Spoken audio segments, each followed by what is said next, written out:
ಸ್ನೇಹಿತರೆ, ಇಡೀ ದೇಶ ನಮ್ಮ ಯುವಕರ ಮೇಲೆ ನಿಂತಿದೆ. ಪ್ರತಿಯೊಬ್ಬರು ಕೂಡ ತನ್ನ ಮಕ್ಕಳು ಒಳ್ಳೆ ಬದುಕನ್ನ ಕಟ್ಕೊಳ್ಬೇಕು ಅಂತ ಹೇಳಿ ಎಲ್ಲರೂ ಕೂಡ ಒಂದು ಆಸೆ. ಇಡೀ ಇವತ್ತು ಭಾರತದಲ್ಲಿ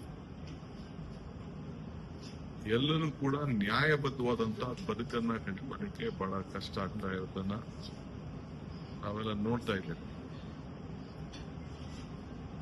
25 ಲಕ್ಷಕ್ಕೂ ಹೆಚ್ಚು ಜನ ವಿದ್ಯಾರ್ಥಿಗಳು ಪರೀಕ್ಷೆಯನ್ನ ಬರೆದಿ ಕಷ್ಟಪಟ್ಟು ಓದಿ ತಂದೆ ತಾಯಿಗಳ ಸಹಕಾರ, ಶಿಕ್ಷಕರ ಸಹಕಾರ, ಮಕ್ಕಳ ಆಸಕ್ತಿ ಎಲ್ಲರೂ ಕೂಡ ಒಂದು ಬದುಕಿನ ನಮ್ಮ ಜೀವನ ಎಲ್ಲರಿಗೂ ಉದ್ಯೋಗ ಸಿಗ್ತದೆ ಅಂತಲ್ಲ, ಉದ್ಯೋಗವನ್ನ ಸೃಷ್ಟಿ ಮಾಡುವಂತ ಶಕ್ತಿ ಆ ಹೊಸ ಯುವಕರಲ್ಲಿ ನಾವೆಲ್ಲ ನೋಡ್ತಾ ಇದ್ದೇವೆ.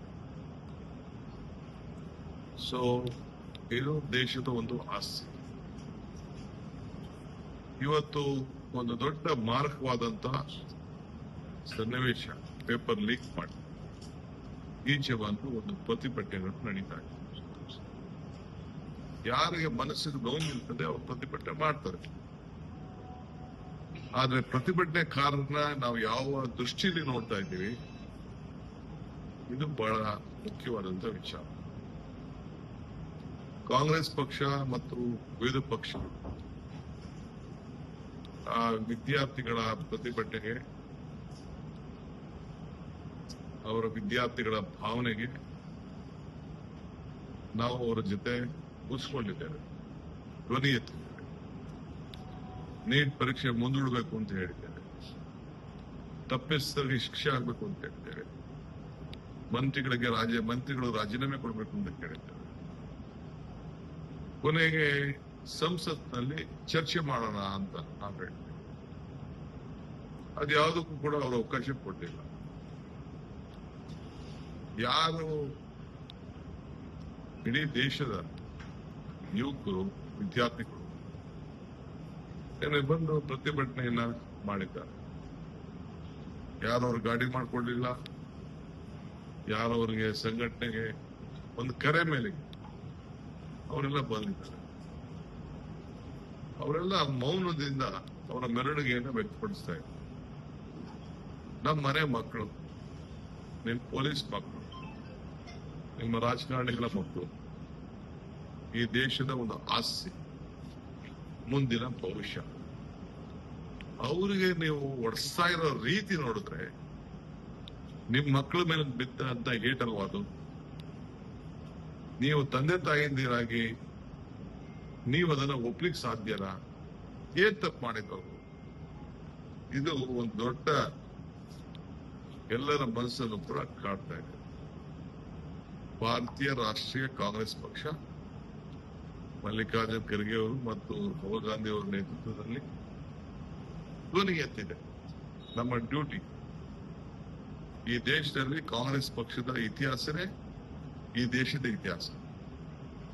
ಯಾವಾಗಲೂ ಕೂಡ ಇಂತಹ ಆಂದೋಲನಗಳಲ್ಲಿ ಇವತ್ತು ನಾವು ಜನರ ಧ್ವನಿಯಾಗಿ ಇವತ್ತು ನಾವು ನಿಂತ್ಕೊಂಡು ಕೆಲಸ ಮಾಡ್ತೇವೆ. ಇವತ್ತು ನಾನು ಪ್ರಮಾಣ ವಚನ ನಾಳೆ ಕೊಡಬೇಕು ಅನ್ನೋದನ್ನ ತೀರ್ಮಾನ ಮಾಡ್ಕೊಂಡು ಬರ್ತಾವೆ. ನಾನು, ಸಿದ್ದರಾಮಯ್ಯನವರು, ಹರಿಪ್ರಸಾದ್ ಎಲ್ಲ ಬಂದು ನಮ್ಗೆ 12 ಗಂಟೆಗೆ ಮೀಟಿಂಗ್ ಫಿಕ್ಸ್ ಆಗಿದೆ.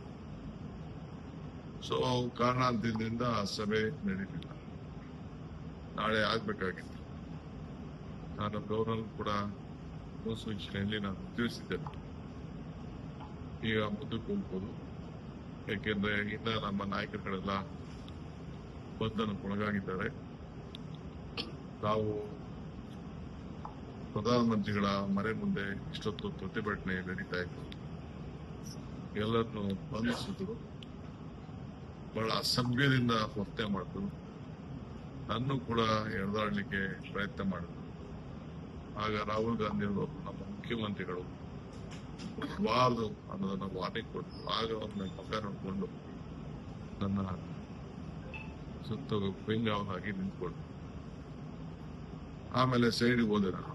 ಸೈಡಲ್ಲಿ ಚೇರ್ ಹಾಕಿ ಅವರ ಪೊಲೀಸ್ ಅವರೇ ಕರ್ಕೊಂಡು ಬಂದ. ಸೊ ದೊಡ್ಡ ಪ್ರತಿಭಟನೆ 1-3 ಗಂಟೆ ನಡೀತು.